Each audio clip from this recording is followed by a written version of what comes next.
My boyfriend confessed that he might not actually love me anymore. Before my boyfriend Steven and I dated, he had someone else who was special to him. Jackie, my best friend. They were that couple who made people roll their eyes from how cute they were together. When they got engaged, I was genuinely happy for them. But on the day they were supposed to get married, Jackie disappeared.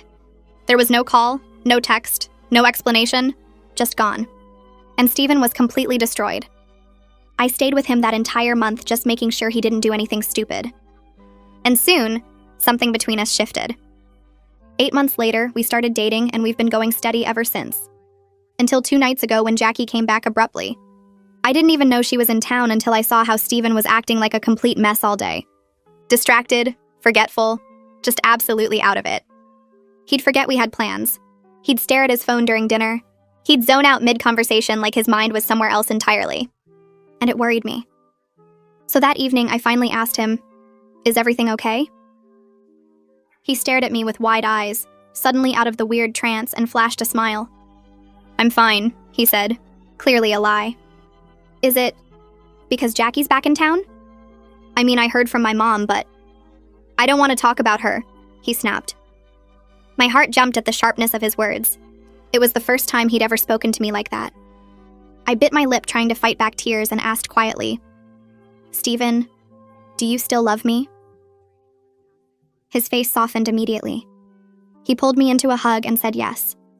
He held me tight and told me he loved me, but I felt it in my gut that he was only trying to convince himself that he loved me. I quickly found out just how true his words were the night after. It was supposed to be our anniversary celebration, 3 years together. I got to the restaurant early after work and sat at our usual table.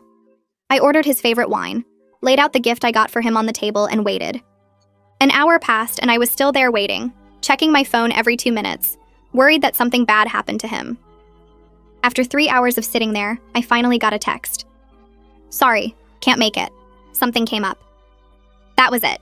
No phone call, just those 7 words. But I knew exactly where he was. I drove to the park where the 3 of us used to hang out in college, the spot by the lake where we'd stay up talking until sunrise, and I saw them sitting there together on the bench. Steven looked at her with the softest, patient expression, something he never once showed me in the 3 years we dated. I walked closer but stayed hidden behind the trees, close enough to hear everything. "I can't believe you're really here," Steven said, his voice breaking. "Where were you all this time? Why'd you leave?" "I'm so sorry for everything," Jackie said, placing her hand over his gently. It was all moving so fast between us back then. I kept telling myself I was ready for marriage when I wasn't.